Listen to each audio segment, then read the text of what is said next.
अखंड विद्याश्रम में आपका स्वागत हो।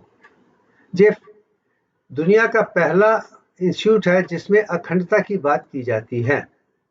आज हम गार्गी और महर्षि यज्ञवल्क्य की वार्तालाप जो जनकपुरी में हुई थी उसके विषय में बात करेंगे। मेरा धर्म इम्पेकेबल विजडम है, अखंडता है। और मेरा अनमोल आविष्कार दिव्यांग है, the first divine design of nature, जिसके साथ कुदरत की सारी खूबसूरत चीजें बनाई गई हैं। अगर कोई दिव्यांग को समझ ले, अखंडता को समझ ले, वो कुदरत की हर खूबसूरत चीज को समझ सकेगा। उसके लिए बाकी चीजों को भी समझना बड़ा आसान हो जाएगा। तो इम्पेकेबल विजडम अखंडता है, वही एनलाइटनिंग है, वही मार्गदर्शक है। यही चीज पूरी दुनिया शुरू से आज दिखाने की कोशिश करे कि हमारा ज्ञान इतना सरल और सहज कुदरत के साथ होगा, उतना ही हम दुनिया में अखंडता ला सकते हैं। जिस पिक्चर को ध्यान से देखिए। अब मैं इस पिक्चर के बारे में आपको कुछ सुनाना चाहता हूं जो इस वीडियो का आधार है। बृहदारण्यक एक उपनिषद है जो सबसे बेहतरीन उपनिषद मैं मानता हूं। उसके बहुत से पहलू हैं जो दुनिया के लिए जानना बहुत जरूरी है। उसमें एक कहानी है किंग जनक की, जो विदेहा किंगडम के राजा थे और उन्होंने राजस्व यज्ञ किया था और दुनिया हिंदुस्तान के सारे जो सेजेस हैं, राजा हैं, प्रिंसेस हैं, सबको बुलाया था और यज्ञ काफी दिनों तक चला था। और उस यज्ञ के दौरान यज्ञ के लिए जो भी चीजें नॉर्मल थी वो की गई थी, ताकि पूरा एटमॉस्फेयर, पूरा माहौल एक आध्यात्मिक हो और कुदरत के साथ जुड़ा हो और सब शांति के साथ हो, सत्य और अहिंसा और हर चीज का पूरा हो। आज की conferences, international conferences, the state conferences या कांग्रेस के तरीके से ही वो पुराने जमाने में एक चीज मानी गई थी। और किंग जनक खुद एक बड़े स्कॉलर थे, हर चीज को जानते थे और वही माता सीता के पिता भी थे और राजा के ससुर भी थे। आप इसका अयोध्या के साथ भी अच्छा कनेक्शन है। अब जब डिस्कशन चल रही थी तो सारी चीजें देखकर बहुत अच्छा लगा था। उसके बाद किंग जनक को लगा कि हमें एक, जो भी लोग इकट्ठे हैं उनमें से एक ऐसा स्कॉलर लेना चाहिए जिसको ब्राह्मण के बारे में, निर्गुण निरंकार ब्राह्मण, साकार सर्वगुण ब्राह्मण और ब्राह्मण की हर चीज, हर पहलू जो अनिवार्य है, जिसको जानकर हम अपने आप को भी समझ सकते हैं, दुनिया को भी समझ सकते हैं, जो साइंटिफिकली मैथमेटिकली कंक्लूसिव हो, जिसमें किसी किस्म की भी कोई भी त्रुटि ना हो, अखंडता हो, संपूर्णता हो या पूर्णता हो, वो ज्ञान के लिए सोचा था। फिर उन्होंने एक अवार्ड दिखा था कि जो इस परंपरा को जीत जाएगा और सबको हरा देगा, उसके लिए 1001 गायें होंगी और जिसके संग पे गोल्ड भी होगा। अब इस विषय के लिए बहुत से आए थे और उसमें से 8 लोगों ने उसमें हिस्सा लेने के लिए तैयार हो गए थे, जिसमें पहला नाम यज्ञवल्क्य का है और गार्गी को भी मैं मानता हूं कि हम ये इन दोनों के बारे में बात करने वाले हैं, दूसरे ऋषियों के बारे में नहीं है। और यज्ञवल्क्य जिन्हें पूरा ज्ञान था,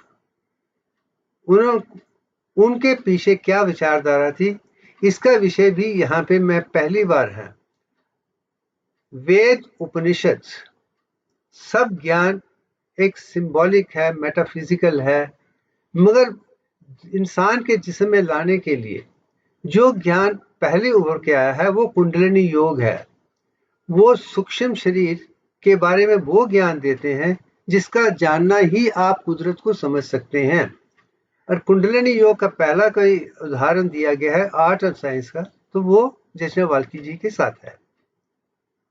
अब जब वो उठे आए वहां पे, उन्होंने अपने शिक्षकों को, जो उसका डिसाइपल था श्रवा, उसे कहा कि आप सारी की सारी गायें 1001 अपने साथ ले जाइए, मैं पीछे आता हूं।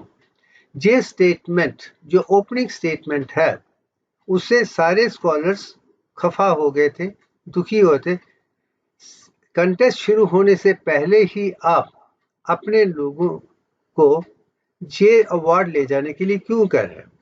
मगर जो लोकल पंडित थे, स्कॉलर थे, उनमें ने किस पे कोई डिबेट करना नहीं चाहा था, मगर 8 रिनोन्ड सेजिस ने चैलेंज किया था।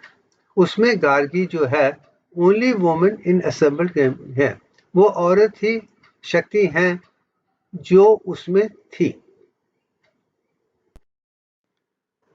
आप सेजिस लाइक अस्वला, जो जनक के प्रीस्ट भी थे, आतवगा, भुजिया, उशास्ता, उढालका जजनावाल के एक टीचर भी थे, उनके साथ डिवोट हुई, डिस्कशन हुई, तर्क वितर्क हुआ, और इस तरीके से था कि शुरू से करते करते वो अंत तक ले जाए जहां पे कोई भी दूसरी सवाल भी नहीं उठ सकता था, कोई डाउट भी नहीं था। और इसलिए ही जश्न वाल्किया जी को ने एक नई परंपरा सोच की दी थी कि हमें तर्क वितर्क करना चाहिए, और नेति नेति, नॉट दिस, और जब तक कि वो अखंडता उभर के नहीं आए, पूर्णता उभर के नहीं आए, तो वो खत्म नहीं करते थे। वो डिस्कशन ही सनातन धर्म की खूबियां हैं। गुरु और शिष्य के बीच में ऐसा होता था कि जब तक अखंडता नहीं उभर के आएगी, कोई भी चुप नहीं होने वाला था। अपने आप में वो शेरों की तरह लड़ते थे। डिस्कशंस और टोटल, और उसे मैथमेटिकली कंक्लूसिव तक ले जाने की परंपरा ही भारत की रही है। अगर दुनिया में कोई मैथमेटिक्स दिया है, डिवाइन मैथमेटिक्स दिया है, तो वो भारत ने ही दिया है, अखंड भारत ने ही दिया है, हमारे ऋषियों ने दिया है। ये चीज यज्ञवल्क्य के साथ भी जुड़ी हुई है। तो उनके सामने सारे के सारे फेल हो गए थे, कोई भी नाकाम, सारे नाकाम हो गए थे। उसी वक्त गार्गी स्टेज में आई और उन्होंने कहा, आपने सबको बता दिया है, इसमें कोई दो राय नहीं है, आप मेरे सवालों का जवाब दीजिए। मगर डिस्कशन में ये भी कहा कि जो भी सवाल आपसे पूछे हैं उसके जवाब बहुत अच्छे दिए हैं, इसमें कोई दो राय नहीं है। और मैं मानती हूं कि जो एक्सचेंज है वो एक ऐसे वॉप के साथ है जिसमें फंडामेंटल स्ट्रक्चर और मटेरियल ऑफ एंटिटी है, जो कुदरत की देन है। महा फिलोसॉफिकल डिस्कशन है, इसमें कोई दो राय नहीं है, सब मानती हूं। मगर अब इस वक्त मेरे सवालों के जवाब दीजिए। हर initial dialogue tended to be more metaphysical, और भारत ने ही जो फिलोसॉफिकल डिस्कशन का परंपरा शुरू की थी, और वो अक्सर चलती रहती है। आज भी जब हम फिलोसॉफिकल डिस्कशन हिंदुस्तान में होते हैं या दुनिया में होते हैं, एक ही चीज उभर के आती है, फिलोसफर एग्री टू डिसएग्री। हम बातें करते रहेंगे, उनका कोई सोल्यूशन नहीं निकलता कि उनमें कोई मैथमेटिकल डिजाइन नहीं है। मैं यही चीज दुनिया को दिखाना चाहता हूं कि अगर साइंस का आधार करना है, अज्ञान टू ज्ञान, फिलोसॉफिकल टू विज्ञान, साइंटिफिक कंक्लूसिव, या प्रज्ञान एब्सोल्यूट विजडम को मैथमेटिकली परफेक्ट होना चाहिए, उसका कोई सवाल कंक्लूसिव मैथमेटिक्स में ही हो सकता था, वो जानना बहुत जरूरी था। सो सारे सवाल वहां तक तो खत्म कर दिए। तो उन्होंने कहा ठीक है, हम अब डिस्कशन एक सब्जेक्ट पे लेके आ जाते हैं जो कुदरत की ऐसी चीज है जिसे मैथमेटिक्स है, एक साइंस है। तो उन्होंने यह कहा कि पूरी दुनिया पानी से बनी हुई है, अमृत से बनी हुई, अम्ब्रोसा से बनी हुई है। देन उसके साथ क्या हुआ, कैसे हुआ, किस तरीके से सीक्वेंस बना है, सवाल बाय सवाल हम विषय पे बात करेंगे। तो मेटाफिजिकल को एक साइंटिफिक तरीके से लेके आ गए थे, और उसका एसेंशियल जो इंटरकनेक्शन है वो पानी के साथ है। सब पानी से आया है और पानी में जाने वाला है। ये आधार भी वेद उपनिषद में है। The first thing is water. और इसलिए मैं कहता हूं कि जो आधार है वो पानी है, उसकी मात्रा 61.8034% है, कुदरत की देन है, वही इन्फिनिटी है, वही सब कुछ है, उसी से निकला है, उसी से रहने वाला है, उसी से चलता है। तो इन्फिनिटी कॉन्टेस्ट भी 61.80 ये काम मैंने किया है, मगर इसकी बात तब भी हो चुकी थी। अब मैं जैसलमेर के कुछ विषय के बारे में बताना चाहता हूँ। आप आगे के ऊपर की पिक्चर देखिए। जैसलमेर की किसी को भी अपना गुरु नहीं मानते थे, क्योंकि कोई भी उनके साथ तर्क वितर्क नहीं कर पाता था, उनके सवालों के जवाब नहीं दे पाता था, उनको मैथमेटिकल कंक्लूसिव तक नहीं लेके आता था। तो वो सिर्फ यही मानते हैं कि अगर जानना है तो सरस्वती माता सरस्वती को जाने, जो ज्ञान विज्ञान प्रज्ञान की देवी हैं, वही सिखा सकती हैं। और साथ में आप ओम को देख सकते हैं। और मुझे खुशी है इस पिक्चर में, ये मेरी नहीं है, इंटरनेट से है, ओम और सरस्वती और स्वयं दिखाई गई है, जिसमें हर चीज को लेने की क्षमता है। जो वाहन है वो हंस है, वो जब तक संपूर्णता को ना लेके आए वो नहीं छोड़ती है। यही जीवन है। और मुझे खुशी की बात है कि आज से 50 साल पहले मैंने जो ओम बनाया था वो हर तरीके से परफेक्ट है, और उसके पीछे जो मैथमेटिकल कंक्लूसिव है वो 20/7 है, जिसे आज के युग में हम पाई कहते हैं। और इसका वर्णन जैसे वाल्की जी ने सबसे पहले किया था 22/7 का, और उसके पीछे क्या हम बात करेंगे। दूसरी चीज है, और गुरु के तरीके से वो सूर्य भगवान को ही गुरु मानते थे।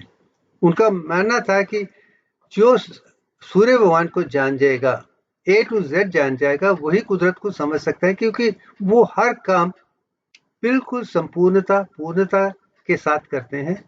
ये भी ज्ञान की सूर्य भगवान ही मेरे देवता हैं, और ये चीज उपनिषद में भी उभर के आती है। ये भी एक खूबी है। ये दो चीजों को ध्यान में रखते हुए वो अपने आप में बाकी सब लोगों से अलग थे।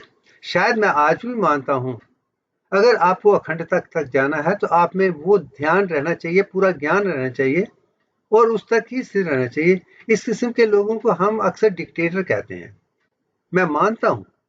और जब तक इंसान डिक्टेटर नहीं होगा और संपूर्ण नहीं होगा, अखंडता नहीं होगी, तो दुनिया में ज्ञान हो ही नहीं सकता है।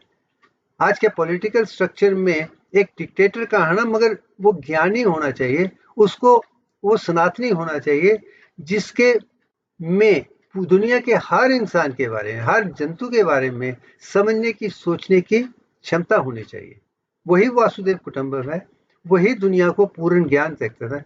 अगर उस तरीके से देखा जाए, इस परंपरा की नींव जैसे वाल्मीकि जी ने ही रखी थी। अब हम मनुष्य शास्त्र को गलत मानते हैं, मगर यज्ञवल्क्य की स्थिति को कोई भी गलत नहीं कह सकता, क्योंकि वो संपूर्णता है। उसमें स्त्रियों को जो योग दिया गया है, जो परंपरा दी गई है, जिसे आज हम पुराने जमाने में स्त्री को ही शादी के लिए इजाजत थी, और पति को भी चूज करने का, रहने का, काम करने का सारे अधिकार औरतों के। और मैं भी मानता हूँ 61.80% जो है वो औरत है, 38.1966% ही मर्द है।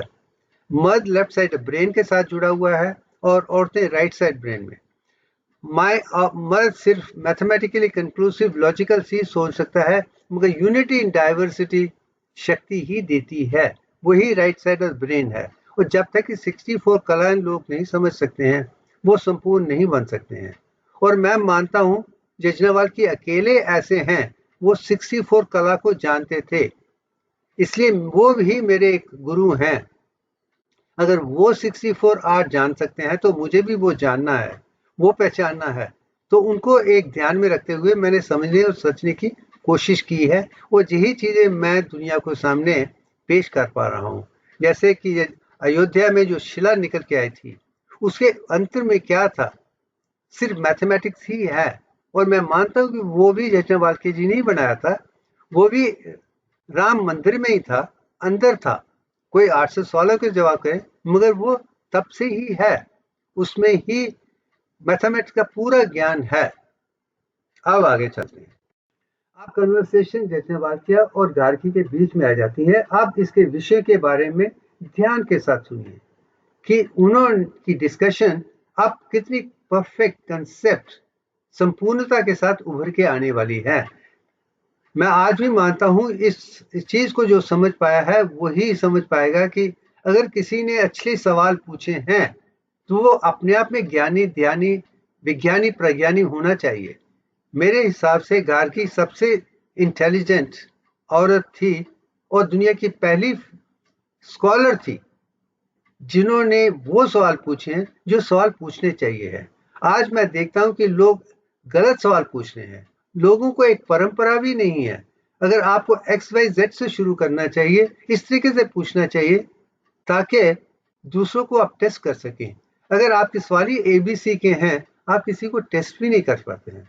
तो जचनावाल के लिए भी उनके इम्तिहान के लिए एक अच्छा विषय उभर के आया था कि एक ज्ञानी विज्ञानी प्रज्ञानी औरत स्त्री उनसे सवाल करने वाली है।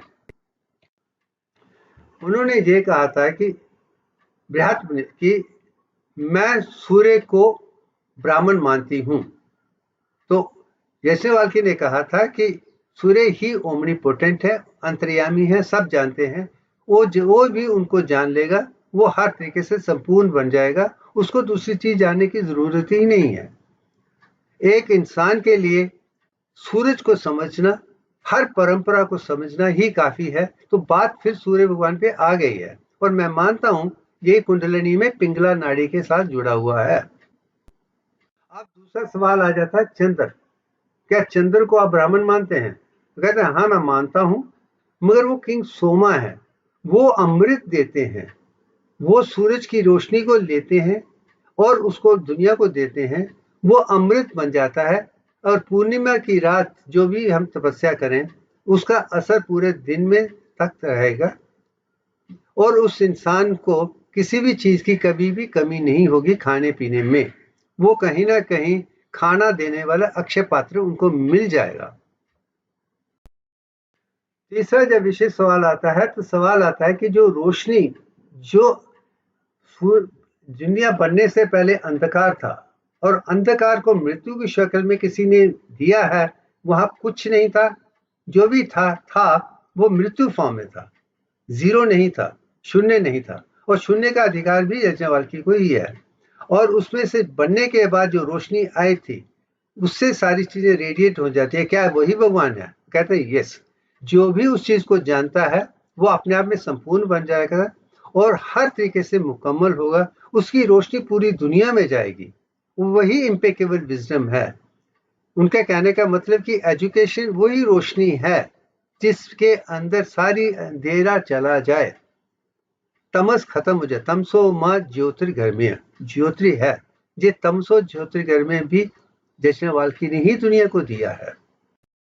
अब चौथा सवाल आता है कि जो क्विंटेसेंस है, एसेंस है, आकाशभूता है, क्या वही ब्राह्मण है? ऐसे कोई शक नहीं है क्योंकि रोशनी से ही आकाशभूता पहले आए थे और वो ही अनमूविंग है, पूरी दुनिया है।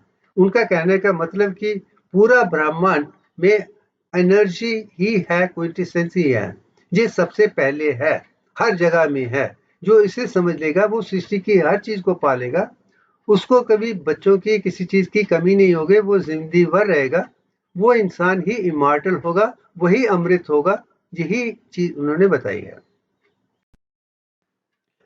तो अब आकाश में से वायु निकली है, क्या वायु ही ब्राह्मण है? तो उन्होंने कहा यस, मैं वायु ही इरिसिस्टिबल है, इसे कभी चलती नहीं है, चलती रहती है, उसे कोई खत्म नहीं कर सकता और वही वायु ही दुनिया का आधार है। जो वायु को समझता है, जानता है, उसे ब्राह्मण मानता है, उसे सीखता है, वो हर जगह कामयाब ही होगा, उसे कोई नहीं मार सकता है क्योंकि इसमें वो शक्ति है, वो डायनामिक स्टेट है, वो भी 61-80% है, मगर ये लिक्विड फॉर्म में है, एनर्जी फॉर्म में है। जो एनर्जी और स्थूल और सूक्ष्म शरीर को जानता है वही पंचभूतों के बारे में यहाँ पे बात की जा रही है। जो इसको जानता है वो अजय पुरुष हो जाएगा, उसे कोई नहीं मार सकता है। अब आगे अग्नि की बात आ जाती है, क्या अग्नि भी अपने आप में ब्राह्मण है? कहते हैं बिल्कुल, जो अग्नि को जान लेगा उसमें हर चीज को समझने की शक्ति आ जाएगी। जो गर्मी को पहचान सकता है, जिसमें जितनी भी गर्मी आ जाएगी उसको भी संभाल सकता है, वही तपस्वी है, वही तपस है, वही हीट है। जो हीट को समझ लेगा, समझिए वो सारी सृष्टि को समझ लेगा। किसी को भी गर्मी से डर नहीं लगना चाहिए। उसमें वो क्षमता है, वो हर चीज जब वो समझ सकता है दूसरों के प्रति उसका प्यार बढ़ता जाएगा। इसके आधार पे ही दुनिया में वर्ल्ड पीस, शांति बन सकती है। आगे का सवाल आ जाता है कि अब अग्नि में से अपा जो जल पानी निकलता है, क्या वो भगवान है? इसमें कहते कोई शक नहीं। जो भगवान को, इस भगवान को जान जाएगा वही हर चीज को पा पाएगा। मगर यहाँ पे अब सवाल आ जाता है कि प्रोक्रिएशन का जो ऊपर वाला पानी है वो अमृत है। ये जो पानी की बात हो रही है वो स्पर्मेटिक प्रोक्रिएशन के साथ जुड़ा हुआ है, जेनेटिक स्ट्रक्चर के साथ जुड़ा हुआ है, ओवम और इसके साथ जुड़ा हुआ है। यही चीज दिखाने की कोशिश की गई है। अब आगे चलते हैं तो उसके बाद जो अंदर अंदर है, क्या वो मिरर है जिसमें हर चीज एक जैसी है, क्या वो ब्राह्मण है? तो कहते हैं यहाँ। अब यहाँ पे पृथ्वी की बात हो रही है, सॉलिड फॉर्म की बात हो रही है, वो 38.1966% की बात है जिसमें बच्चा बन रहा है। वो स्टेज में है जिसमें है, और वो इतना शाइनिंग है, अंदर है, वो माँ के साथ जुड़ा हुआ है। माँ और बच्चे के बीच में जो बात होती है वही प्रोजनी है। ये चीज को उन्होंने दिखाया है। अब आगे चलते हैं कि उसके बाद जो बच्चा बढ़ता शुरू हो जाता है, पेट के अंदर ही हो रहा है, उसमें लाइफ गिविंग आ जाती है, उसमें सोचने की क्षमता की शक्ति बन जाती है, वो अपने तरीके से संपूर्ण हो जाता है। जो अखंड है, संपूर्ण इंसान है, उसे ही हम healthy wealthy wise human being कह सकते हैं। इसी पिक्चर में मैंने श्री राम की पिक्चर दिखाई है कि वो अपने आप में संपूर्ण थे। आप इसे आगे ले जाए तो उन्हें कहते हैं कि इसके अंदर जो दिक्षु है, जो चीज नजर आती है, क्या वही ब्राह्मण है? अब पंचभूतों के बाद एक चीज में आ जाते हैं कि ये चीज दिखती है। तो अब इसमें ये क्या है कि जो इंसान इस चीज को समझ सकता है, हर इंसान के अंदर है, वो इंद्रिय, मनस, बुद्धि, कॉन्शियसनेस, अवेयरनेस है। हमें वो सोचने की क्षमता जो ब्रेन के साथ जुड़ी है। अब इस चीज के विषय में बात हो रही है कि ब्रेन ही उसे देख सकता है, समझ सकता है, जान सकता है। अब जब उसके बाद कहते हैं उसके अंदर एक शैडो है, छाया शक्ति है, क्या वही ब्राह्मण है? जो पैदा हुआ है उसे मरना है, ये भी सत्य है, ये भी ब्राह्मण है। जो इस समझ को समझ लेगा वो हमेशा के लिए इच्छा मृत्यु वरदान पा लेगा, उसे कोई नहीं मार सकता है। अब इसी चीज के अंदर है, उसके अंदर हर इंसान के अंदर एक सेल्फ है, अंतरात्मा है। उन्होंने कहा बिल्कुल सच है, यही अंतरात्मा सूर्य भगवान से ही आई है। इसे हम अदिति भी कह सकते हैं। जो इसके साथ जुड़ा है तो वो जिस्म को हर तरीके से मुकम्मल होगा, कंप्लीट होगा, संपूर्ण होगा, अखंडता होगी, उसके लिए कोई भी काम मुश्किल नहीं होगा। यही चीज उन्होंने कुंडलिनी योग के माध्यम से दुनिया को दी है। मैं समझता हूँ कि आज के लिए इतना